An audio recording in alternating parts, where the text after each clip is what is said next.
Hello students, मैं Swati Gupta.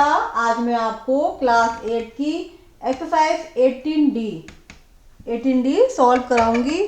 18D करने से पहले हम कुछ इसका इंट्रोडक्शन पढ़ेंगे। लंबवृत्त, इसमें क्या है? लंबवृत्तीय बेलन। ये क्या होता है? देखिए, जब हम किसी आयत को, मान लीजिए कोई आयत है, ठीक है, क्या है ये? आयत। जब हम किसी आयत को,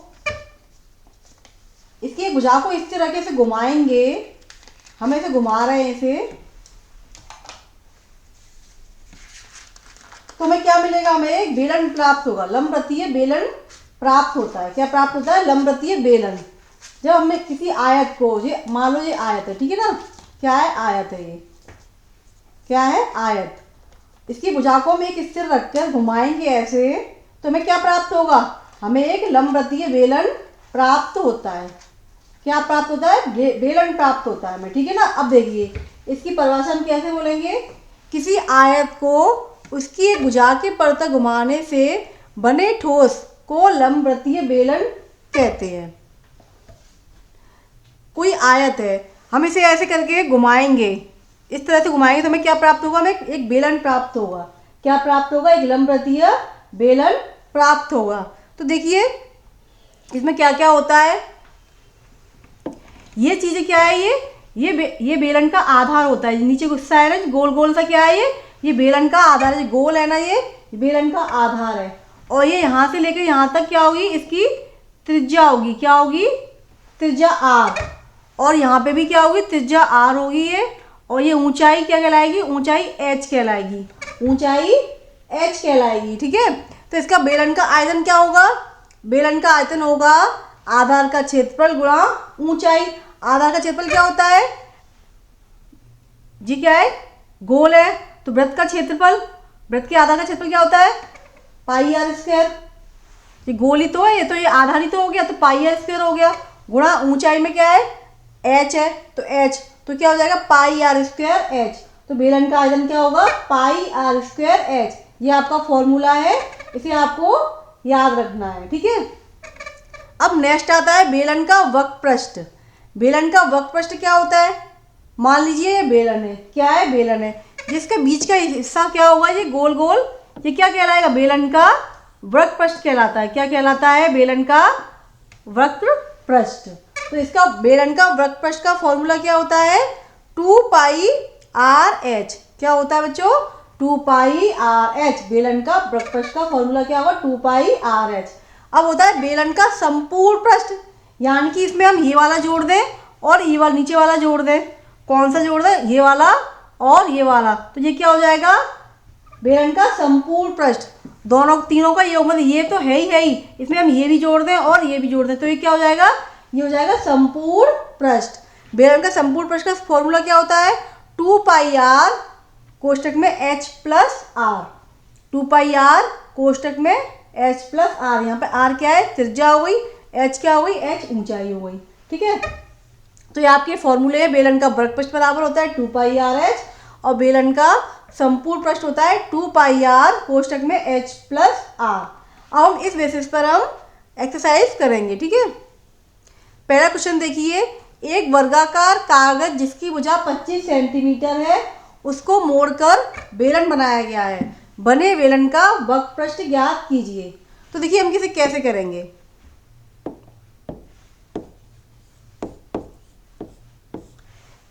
क्या है? एक वर्गाकार कागज है, एक वर्गाकार कागज है। कागज कैसा है? वर्गाकार, तो इसकी भुजा कैसी होंगी? भुजा इसकी बराबर होंगी। अब कह रहा है इसको मोड़कर एक बेलन बनाया गया है। इसको मोड़कर एक क्या बनाया गया है? बेलन बनाया गया है।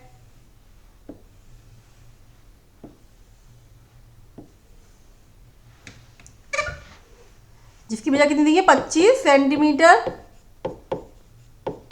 यहां भी 25 होगा, 25 सेंटीमीटर, 25 सेंटीमीटर।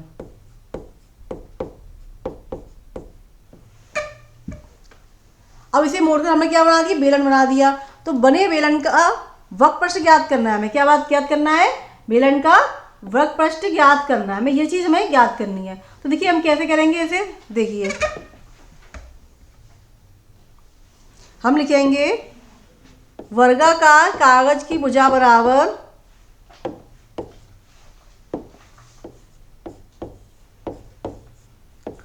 कागज की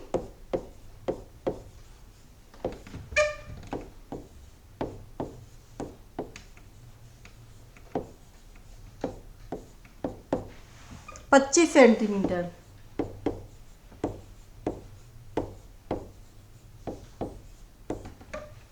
ये हो गया यहाँ पे आर, त्रिज्या हो गई ये वाली, और ये क्या है, ये ऊंचाई, ये वाली क्या हो जाएगी, ये ऊंचाई हो जाएगी।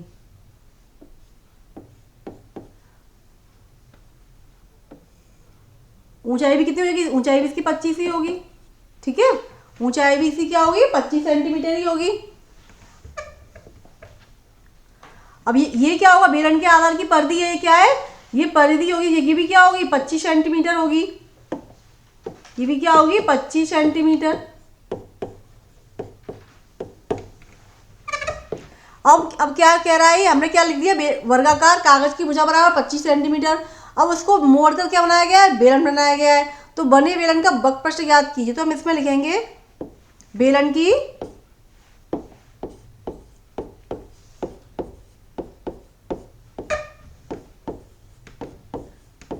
ऊंचाई बराबर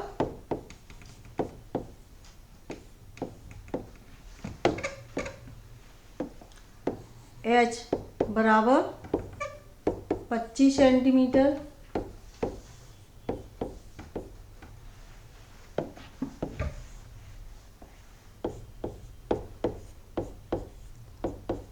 बेलन के आधार की परिधि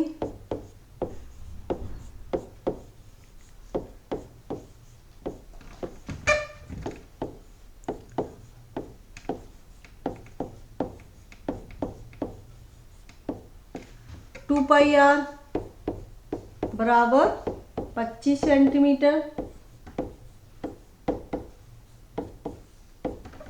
हम लगा देंगे फॉर्मूला, बेलन का वक्र पृष्ठ बराबर क्या होता है,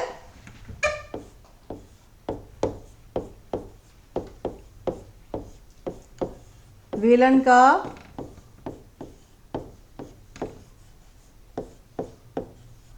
वक्र पृष्ठ बराबर होता है 2 पाई आर एच,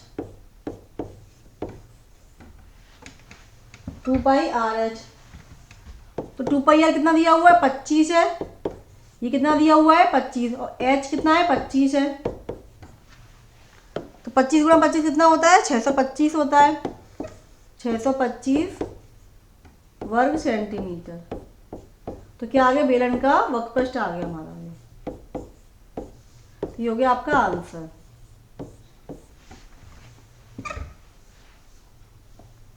ये आपका क्या हो गया, आंसर हो गया।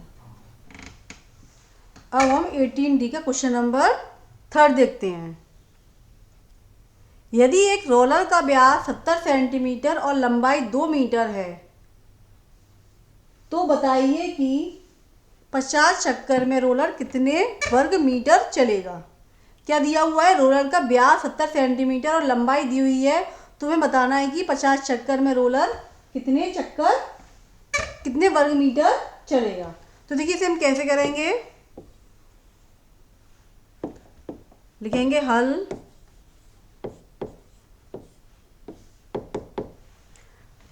पहले बनाएंगे रोलर, एक जो इस टाइप का कोई रोलर है,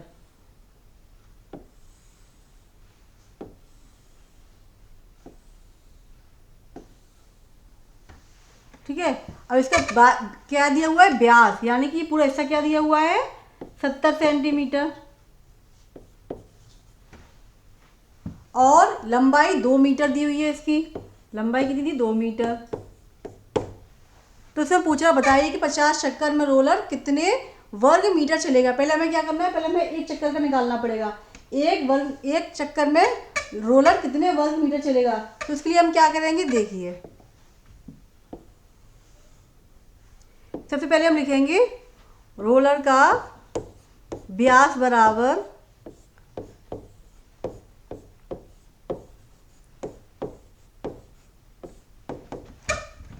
70 सेंटीमीटर।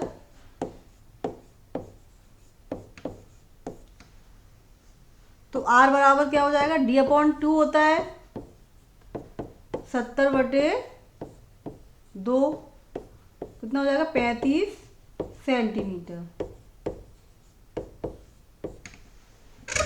अब हम लिखेंगे रोलर की परिधि। रोलर की परिधि बराबर क्या होता है, 2πr होता है, 2πr। इसमें हम मान रख देंगे 2 इंटू 22/7, R कितनी है, R हमारी निकली है 35। कितनी निकली है 35, तो हम लिख देंगे यहाँ पे 35।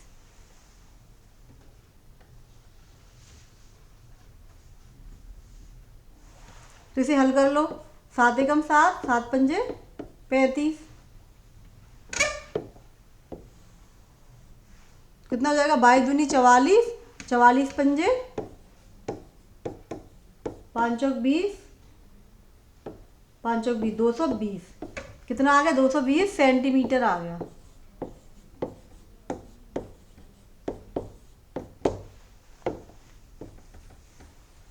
अब देखो ये सेंटीमीटर में हमें कितना निकालना है, हमें वर्ग मीटर में निकालना है। हमें मीटर में निकालना है ना, तो क्या करेंगे हम इसमें 220/100,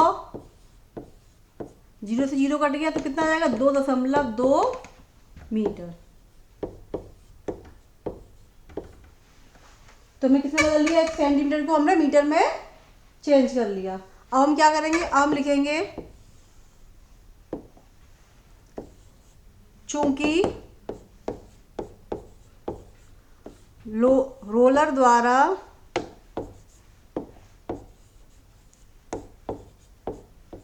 एक चक्कर में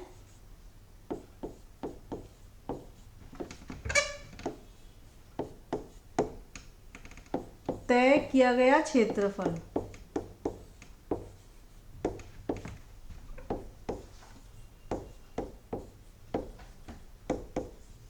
क्या होगा, परिधि गुणा लंबाई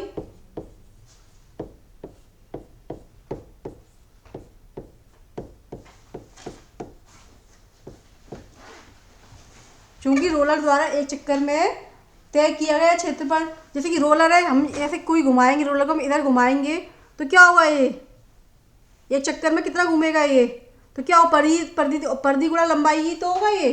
ठीक है, तो हम लिखेंगे यहाँ पे परिधि हमने कितना निकाला था 2.2 गुणा लंबाई कितनी है, लंबाई 2 मीटर है। हाँ, लंबाई कितनी है, लंबाई 2 मीटर है, तो ये लिखेंगे 2, इसे गुणा करेंगे तो कितना आएगा 4.4 मीटर।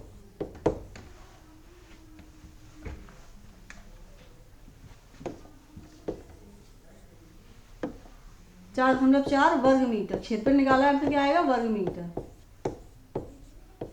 ठीक है, ये हो गया। अब क्या करेंगे हम, अब रोलर द्वारा एक चक्कर में निकाल लिया, हम लिखेंगे इसलिए रोलर द्वारा 50 चक्कर में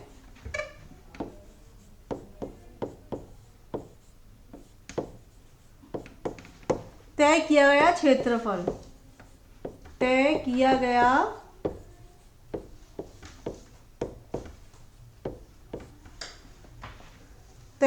गया क्षेत्रफल।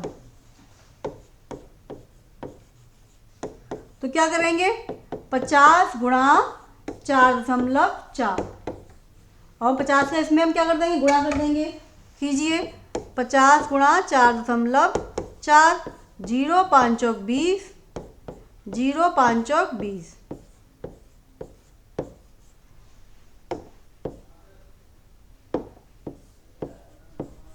तो कितना आ गया 220 वर्ग मीटर आ गया। कितना आ गया 220 वर्ग मीटर। तो 50 चक्कर में रोलर कितना दूर चलेगा, कितनी दूरी तय करेगा, 220 वर्ग मीटर। हमसे यही पूछा था, ठीक है। क्वेश्चन नंबर आपका हो गया थर्ड। अब नेक्स्ट क्वेश्चन देखते हैं। क्वेश्चन नंबर 7 वाला देखिए। एक लंबवृत्तीय बेलन का वक्रपृष्ठ 1320 वर्ग सेंटीमीटर है। यदि बेलन की ऊंचाई 15 सेंटीमीटर हो तो बेलन के आधार की त्रिज्या ज्ञात कीजिए। ये दिया हुआ है। सबसे पहले हम क्या करेंगे, लंबवृत्तीय बेलन बनाएंगे।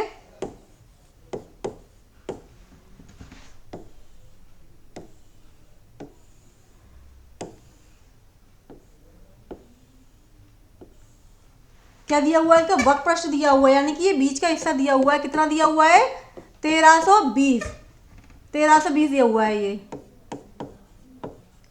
1320 वर्ग सेंटीमीटर। और क्या दिया हुआ है, बेलन की ऊंचाई दी हुई है। बेलन की ऊंचाई दी हुई है 15 सेंटीमीटर। तो बेलन का आधार की त्रिज्या पूछी है। क्या पूछी, बेलन के आधार की त्रिज्या हमें ज्ञात करनी है। ऊंचाई दी हुई है 15 सेंटीमीटर, तो लिख दो यहाँ पे 15। तो हम क्या लिखेंगे इसमें, सबसे पहले लिखेंगे हम बेलन का वक्रपृष्ठ बराबर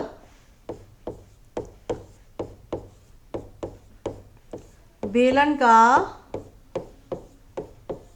वक्रपृष्ठ बराबर 1320 वर्ग सेंटीमीटर। अब बेलन का वक्रपृष्ठ फॉर्मूला क्या होता है, 2 पाई आर एच होता है। क्या होता है, 2 pi R H. 2 pi R H बराबर 1320। तो 2 मान रख दो, 22/7 गुणा आर कितना दिया हुआ है, आर हमें ज्ञात करना है।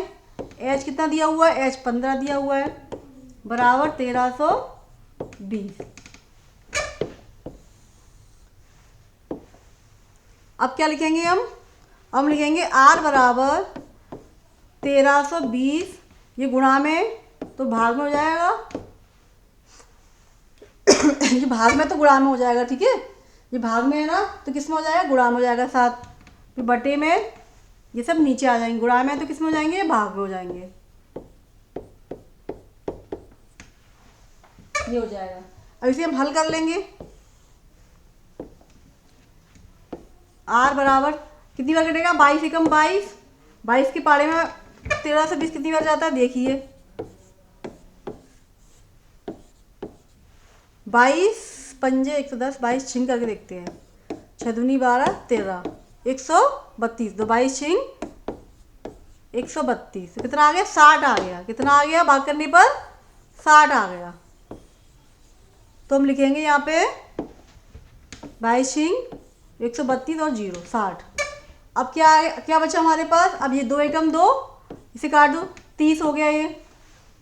अब इसे काट दो, 15 एकम 15, 15 दूनी 30। तो कितना आ गया, 14 सेंटीमीटर आ गई।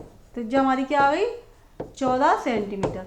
काटना समझ में आया, कैसे काटा मैंने, देखो 22 एकम 22, 22 छिंग 132 होता है। 0 बचा तो 0 लगा दिया, फिर 60 बचा, फिर 2 एकम 2 हो गया यहाँ पे, और ये 30 आ गया। 2 3 6 और 0 लगा दिया, 30 हो गया।